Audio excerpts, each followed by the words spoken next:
It's been a hot minute since I gave Big Pun some love, hasn't it? Well, while we wait around to see what fun adventures he's gonna get mixed up in with his old buddy Mr. Magoo, I thought it'd be fun to take a stroll down the shooting gallery that is Francis Castiglione's video game career. While it's true it's not nearly as prolific as Spider-Man or Wolverine's, it's still a pretty decent corpse-filled ride, featuring some good, some bad, and some ugly.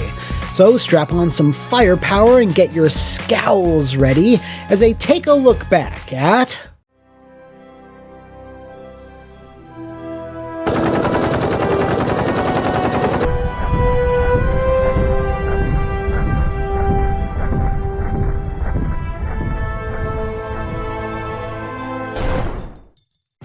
The Punisher needs no introduction, but here's a short one anyway. Created by Jerry Conway, John Romita Sr., Ross Andrew, and first appearing in Amazing Spider-Man 129, and yes, I own a copy, Pun Kill-chan exploded on the scene by being easily fooled by a guy that looked like this, into believing that Spider-Man was a dangerous killer. Over the subsequent years, he would make sporadic appearances here and there until he got his own limited series in 1986, with these awesome covers by Mike Zeck.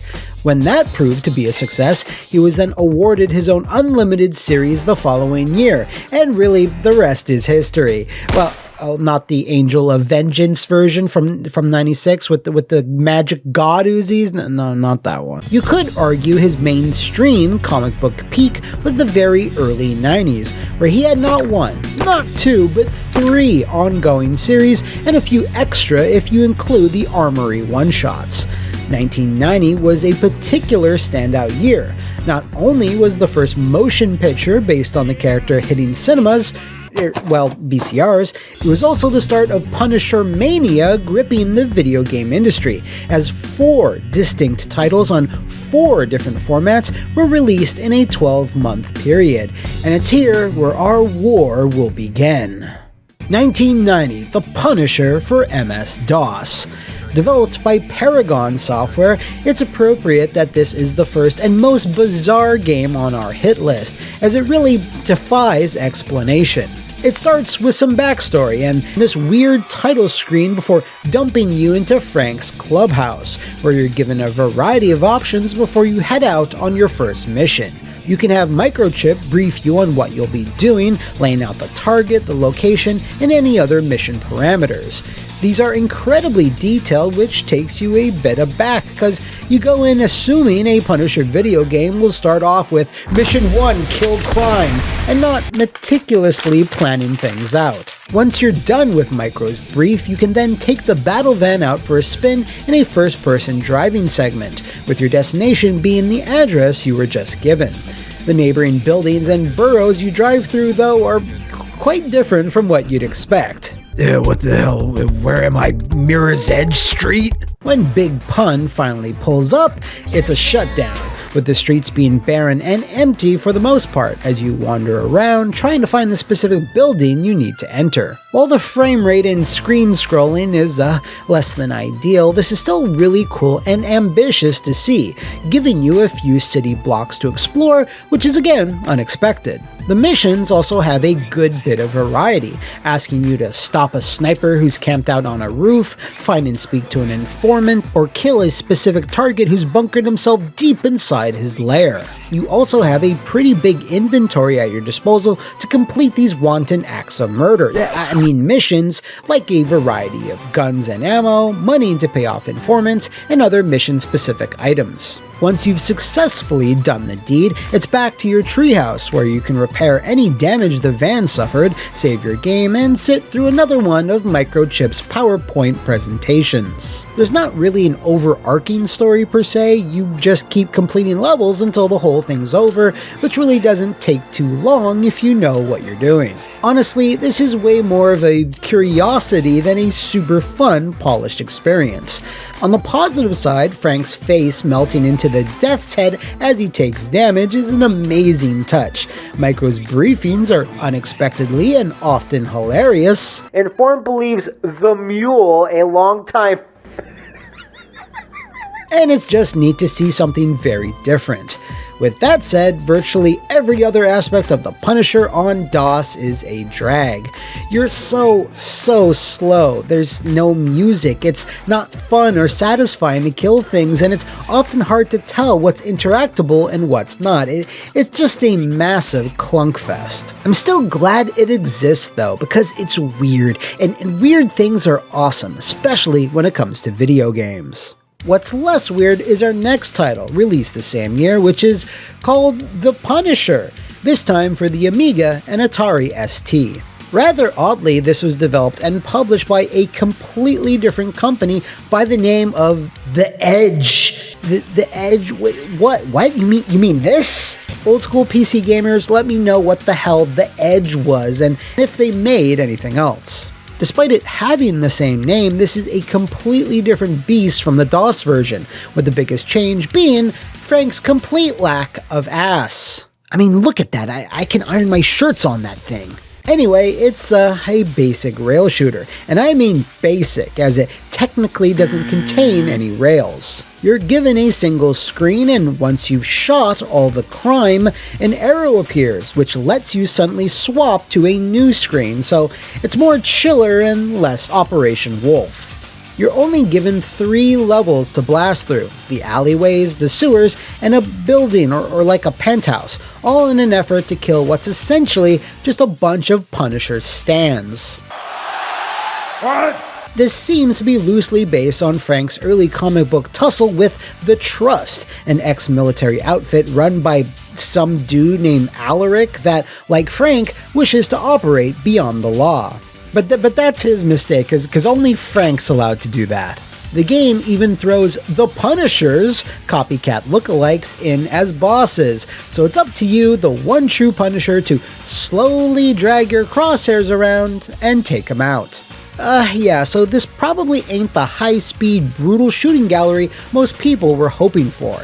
It's slow, it's ugly, there's a lot of brown, and it takes all of 10 minutes to beat. Like, seriously. What I do enjoy, however, is the fact there's so many enemies packed onto a single screen that just keep jumping out from the same places over and over again. After a while, you can't help but laugh. And that about sums up the positives. Well, everything about the Punisher on the Amiga. It's funny to laugh at for like 30 seconds, and yeah, that's it. Fortunately, there's much more to talk about with our next target, which, while similar to the Amiga in concept, does way more with it. The Punisher for the NES, released in 1990, developed by Beam Software, and published by LJN?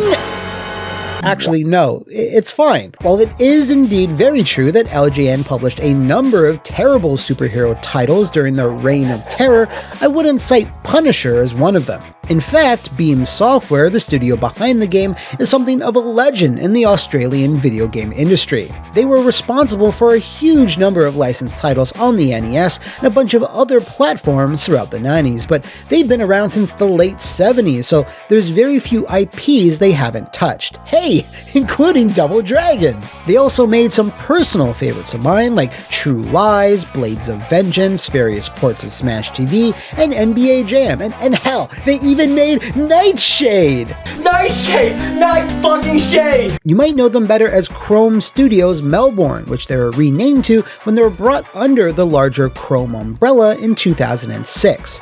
They sadly didn't last too much longer after that, with their last game being the Wii and PS2 versions of Spyro the Eternal Night, which has its own funny backstory that... Yes, okay, we are getting off track. So the Punisher NES starts with a very straightforward, no-nonsense, balls-out, direct-to-the-point intro. Everything here is appropriately moody. The music, the shadowy graphics, the color palette, it makes you feel like you're playing a Punisher thing just based on the atmosphere alone, which you probably couldn't say about the earlier computer titles. The first thing you're greeted with once you press start is a gallery of posters that represent your targets, letting you choose the order in which to punish them. Once you've shot at the brick wall for a bit and chosen said target, a spooky, wax statue of Frank starts cutting a Raven-esque promo. And I often wonder, maybe it was my fault. which almost always ends with him telling us that his war on crime is great and to just let him cook. Each mission is divided into 2 shooting sections, which then culminate in pretty cool boss fight levels. Since there's 6 bosses in total, it technically makes for 18 levels overall, but make no mistake, you're doing the exact same thing in each and every one. Fortunately, Beam Software made sure to maximize this simple concept as much as they could. Francis starts with a machine pistol that has limited ammo and kills stuff good enough, but when that ammo pool dries up, it downgrades to single shots. Ammo is frequently dropped by enemies or uncovered by shooting background objects, which then can also reward you with an assault rifle upgrade, where all fucking hell breaks loose, as you're given 250 rounds of ammo to tear shit up with. You're also given 5 grenades, which can clear out 2 to 3 enemies in a single shot, but they're pretty slow and your targets can routinely walk out of their radius. You can upgrade this by finding a rocket launcher that replaces the grenades until you run out of shells, which do fire incredibly fast. It's a pretty decent arsenal given the confines of this proto-rail shooter style of game, and of course the limits of the NES. There's even copies of the Daily Bugle lying around which you can read by shooting. They give you helpful tips which all amount to keep shooting stuff, which, given that it's literally the only way the Punisher can interact with the game world, was kinda obvious. Gee, thanks, Jonah! Once you cleared out a level, you're given a kill or score breakdown, which is fairly detailed and rewards accurate shooting. If you've achieved 80% or higher, every 5% increment beyond that will earn you rewards like more health, ammo, grenades, lives, and even the assault rifle or super gun upgrade if you manage to get it all the way to 100%. The way the control works is when you're holding the fire button, you steer Frank's crosshair, whipping it around the screen, killing all the crime you see. Once you release the button, you can then take control of Frank directly, which is how you avoid incoming fire. Now, he's not the most mobile dude in the world, and without a dodge or a roll, you often wind up taking more shots than you'd like to, but sometimes you just gotta grimace through the pain. Boss fights are fun little diversions that often, but not always, swap between shooting and melee, which does succeed in keeping you on your toes. Each boss has also got a big ol' life bar on the right there, and goddamn, Jigsaw looks horrific. I know that's kind of his brand, but he's really cranking it up to 11 in this game. Of course, the final boss is our rotund friend Wilson Fisk, as he so often is. Once you put him in the ground though, Frank cuts one more growly promo and we're out. Honestly, Punisher NES is a good time. Sure, it's repetitive. Sure, there's no actual in-game music save for the opening theme, and of course,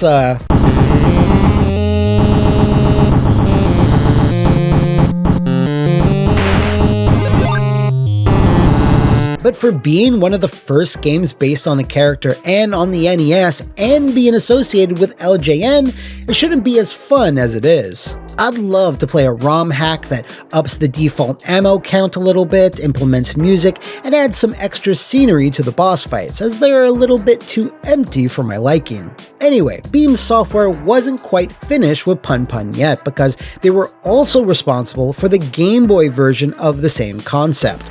And hell, since they did so well on the NES, it stands to reason that they would also excel in the portable space. They did not.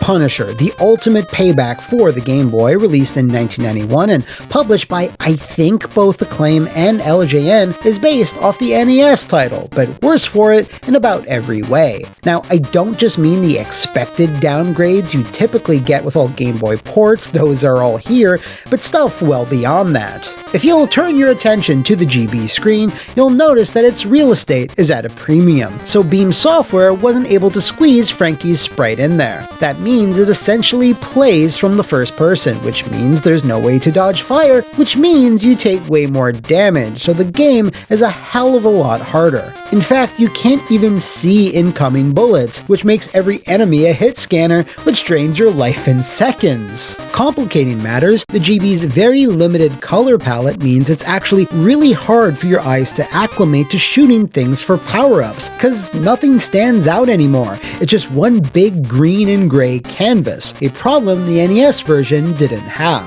Boss fights are a letdown too. They just waddle into the screen every so often with no fanfare and no gravitas. I will give the game credit for one thing though. Every stage has music, which does help to keep things lively. Also, I just really enjoy these dudes just hiding in shopping carts in the mall level. That's just fucking brilliant. The story, such as it is that Frank hates drugs. Like, really hates drugs. In fact, the entire game is based around taking out what SpiderMan calls drug bosses, with Jigsaw being the biggest of them all. Wait, SpiderMan, yeah. I mentioned this cameo in my mediocre Spider-Man series, but the wall crawler's mystifying appearance here, supporting Frank's ever-rising body count with words of encouragement, is a sight to behold. He fucks off after a level or two, and honestly, without this cameo, I doubt anyone would even remember the ultimate payback ever being a thing. So with that said, let's just move on. To 1993's imaginatively titled The Punisher, developed by Capcom's legendary coin-op division. This bombastic beat-em-up represents one part of the holy trilogy of Capcom licensed brawlers that have rarely, if ever, seen any ports in their 30-year existence, which is such a goddamn shame. Headed up by Noritaka Funamizu, who had a hand in pretty much everything Capcom put out in the 90s and early 2000s, with design work done by Akira Akiman Yasuda, The Punisher brought Capcom's beat-em-ups to a new level in terms of combat depth, and also marked their first collaboration with Marvel. Whether you select Francis or Nicholas, you only have two buttons to work with, jump and attack, just like Final Fight. But Capcom made sure to utilize these two buttons in every conceivable way. You can dash, attack off your dash, throw bombs on the ground or in the air, pull off giant swings, Azuna drops, sonic kicks, flaming dives. It's just way more stuff than you'd expect. Then there's the huge assortment of melee weapons you can use to hack, slash, and bash, but I know what you're all probably saying out there. When do we get the freaking guns? Well, at least a few times per level, you're given a powerful firearm to kill crime in a more stylish and Punisher-y way. Enemy variety is off the charts too, which is good of course, but also kinda weird at the same time. While there's your standard street toughs and punks, there's also sexy ninja ladies, 1930s gangsters, martial artists, awkward robot men, and even giant mechs. It just feels like they've all been pulled from different games, with many of them feeling out of place in early 90s Punisher. Every 3 seconds, you are assaulted by the complete nonsense that comes out of both Pun-Pun's and Fury's mouths.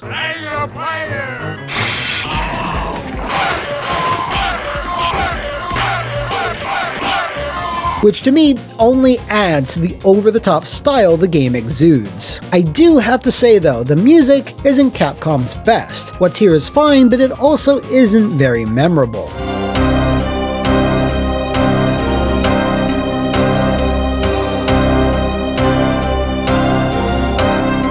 The only other area of the game that's a bit of a letdown is the bosses. There's not that many of them, and most of them are just like, There's this big generic dude, Scully, who is actually from the comics, but then there's Garderoid, okay. Bushwhacker, yeah, okay, he checks out. But then there's Bonebreaker, an X-Men villain from the Reavers who, correct me if I'm wrong, has no prior relationship with the Punisher. Hell, he was in Konami's X-Men arcade game the year prior. Then we have Gardroid again.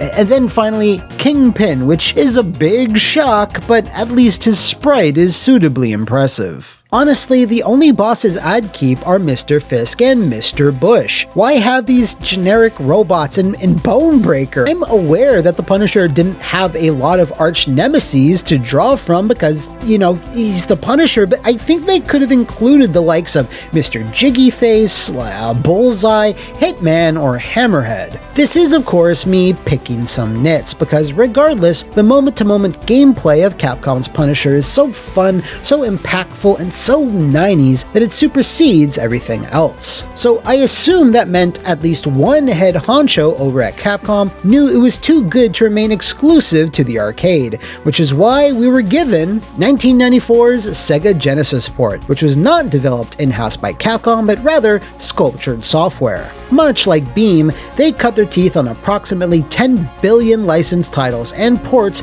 all through the 90s. Mortal Kombat, WWF, Star Wars, and some show called The Simpsons that I'm not familiar with. This, coupled with the fact that it was relegated to a paltry 16 meg card when it deserved more, meant that the Punisher on the Jenny really doesn't need to exist in the face of emulation. In the mid-90s, yeah, it was playable enough and was the only way to do so outside of an arcade, but going back to it now, there's just way too many compromises to make it worth seeking out, at least in my opinion. Now, if you're into physicals, well, Capcom made sure it had a tiny initial run in '94, so a legit copy will set you back a minimum of $300. I'm not saying this version is terrible, mind you, it's just been downgraded and neutered so much in terms of presentation that it's hard to recommend when the arcade can be easily accessed. Both Frank and Nick have way less voice samples, animation frames, and their special continue screens were removed altogether. Lots of destructible elements are also gone, including these cars that leave charred corpses if you blow them up, and hell, they even deleted this amazing— Hey,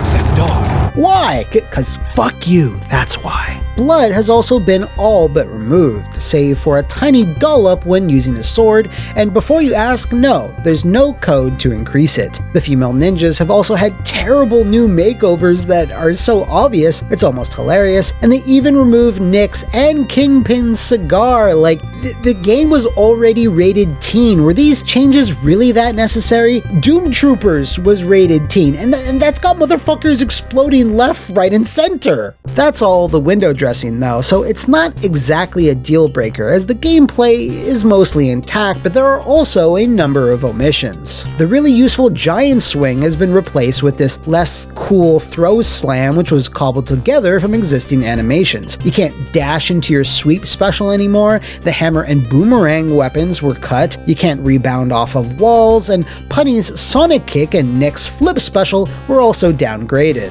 Finally, the flaming dive kick from the Japanese arcade isn't here either, and while I shouldn't have expected it, it still sucks it didn't make it in. There's also no extra levels, bosses, or any unlocks at all either. Hell, I would have taken a basic versus mode like in Streets of Rage. This just smacks of a team not being given nearly enough time to do what was already a hard job, as I can't imagine the Americans at Sculptured Software had an easy time decompiling Japanese code and documentation. If Capcom had ported this themselves and upped the meg size to 24, I have no doubt we might have gotten something far closer to the arcade. As the 90s wore on though, there was coincidentally enough a drop in superhero video games in general, outside the odd SpiderMan movie adaptation or Capcom vs. Fighter. And it's here where the Punisher was forced to hang up his shitload of weapons for close to 10 years. So it was then, in 2004, that The Punisher, can you believe there's 5 distinct games all called The Punisher, exploded onto the PlayStation 2, Xbox, PC, and mobile phones, and is loosely based on the unintentionally hilarious events of the 2004 Thomas Jane film. Published by THQ and developed by Volition, this was meant to capitalize on the big boom of superhero movies that came in the wake of X-Men and Spider-Man, but to also lean into the bullet time-infused mayhem that action games were also currently undergoing. And while The Punisher very liberally lifts from Max Payne, Dead to Rights, and others, it's bolstered considerably by the writing talents of Garth Ennis and Jimmy Palmiotti, who give Frank the darkly comic tone that worked so well in his comics of the day, but not so much in his films. Fortunately, the game has more in common with the former, presenting an in-depth, twisting tale that constantly surprises you with where it goes, along with its numerous cameos. What starts off with Frank almost getting run over by a car car in Hell's Kitchen then spirals into a week-long bloodbath involving the Yakuza, Kingpin, the Nuchis, and even the Mighty Russian, who canonically, in the Marvel Universe, is the strongest one there is. While I won't go into the story more than that, rest assured it's chock full of great one-liners, characterization, genuine laughs, and solid performances. Damn it, Castle! This was my favorite bar! The standout, of course, is Thomas Jane, who reprises the character here and does an awesome job with the material when it's being penned by a competent writer. How many people have you killed in the last few weeks? Not sure. There were a lot of explosions. Now, while the mechanics and systems of the Punisher's gameplay are quite solid, they're not perfect. The Frankster does feel a bit stiff when he's running, jumping, and dodging, and in terms of gunplay and aiming, well, this finds itself in the no man's land of third-person shooters. It's not quite as smooth or as novel as Max Payne was when it was released, but it was right before Resident Evil 4 did, which redefined how games like this should play. So the Punisher finds itself somewhere in the middle, and it takes some getting used to. Fortunately, it makes up for this in a variety of ways. Being able to toss enemies through and into dozens of different objects and hazards never gets old.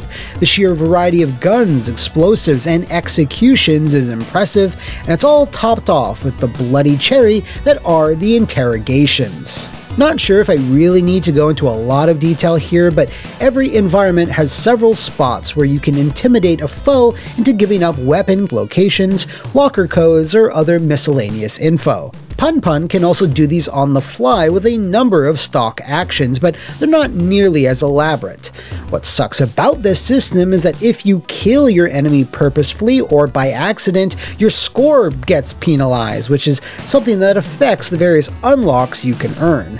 I guess they thought there'd need to be some type of balancing act here, but yeah, this ain't it. To further increase your high scores and earn medals, you also need to not get hit to keep your combo chain going, which honestly is way harder than it needs to be, at least when playing casually. Like I said earlier, Frankencastle isn't super mobile. He's more of a tank who can take a lot of punishment. So dodging and avoiding damage isn't really his strong suit. You do have a dodge, but it's fairly slow and only helps you avoid some damage, not all. Coupled with that, the cover system is a tad janky, and with dozens of enemies shooting you at any given time, you're gonna get hit, no matter what. That minor frustration melts away, however, when you enter slaughter mode. Basically, Frank throwing a tantrum and murking every enemy in his path with his old reliable friend, Mr. Stabby. The horrible filter and effect that accompanies slaughter mode is of course the compromise Volition and THQ had to make to legally sell this game in most countries. This of course affected the interrogations as well, which saw the use of both the filter and a camera movement which would shy away from fully showing the violent climax. It's so, I don't know, quaint and cute that in 2004 this was considered the upper echelon of violent material, when in 2023 Mortal Kombat or Resident Evil remakes depict far worse things with way more realistic graphics. Even so, you can easily find mods for the PC version that gets rid of the filters and restores the original camera angles, so it's the definitive way to play. You know what's the polar opposite of the definitive way? Well, that would be the Java version of The Punisher, which was developed by THQ's mobile division and something called Amplified Games. This is essentially just a raw retelling of the movie with text to fill in the story, and in a big surprise, it's another shooting gallery. You slowly drag your crosshair over a still image from a particular location from the film, press a button, and a small undefined shape falls down. Rinse and repeat for like 8 minutes, and that's The Punisher for flip phones. Really sucks this wasn't like a sprite-based run-and-gun action game, which were fairly common for phones back in the day, but wait, that's weird in and of itself. Why didn't we ever get that for consoles during the 90s? Something that plays like Demolition Man, Stargate, or my second reference to Doom Troopers. Seems like it would have been easy money, but I digress. A Punisher sequel that ran on Saints Row's original open-world engine was being worked on at Volition for a time, but was sadly never officially greenlit, which seems insane to me given that a sequel was literally teased at the end of the first game, and it had sold millions of copies. THQ made a lot of dumbass decisions around that time, and pretty much every subsequent time afterwards, so I just chalk this up as one of those. Speaking of dumbass decisions, 2009's Punisher: No Mercy. Man, we finally got a different naming convention, but I'm not sure if it was worth it. This was a truly out-of-left-field PSN exclusive, which was funded and published by Sony Computer Entertainment, of all people, but, like, why? We were denied a sandbox sequel to Volition's proven hit, but we're given this? Now, I can understand wanting to change things up. Okay, FPSs are hot, so let's make one of them, but with the Punisher. Hell yeah, I'd play an FPS based around him, where he quips like Duke Nukem, it's super gory, and there's lots of secrets to find. Oh no, not like that. This is gonna be a multiplayer arena shooter. Oh. And it's gonna be exclusive to a single platform. Oh. And it's going to be terrible. Wait, what? So yes, Zen Studios, best known for single-handedly carrying the entire video game pinball industry on its back, were somehow the ones chosen to make a 3D FPS arena shooter with Unreal Engine 3 on the PlayStation Triple Ballin', a platform which famously struggled to run Unreal Engine 3. Now, to be fair, in their early days, they had only one pinball game to their credit, and had worked on other things like Mushroom Men and Ghostbusters on the DS, as well as a Rocky and Bullwinkle game. Still not the best track record, but at least it was something. That something, however, was not enough to deliver on The Punisher. Even if taken at face value as an arena shooter and not an expansive, ambitious, story-based affair, it's still way too rough to recommend, which many critics did not do when it launched. Weightless, low-impact shooting mechanics, a bog-standard arsenal of weapons, bullets, spongy enemies, a super tedious unlock system, matches that dragged on, performance issues.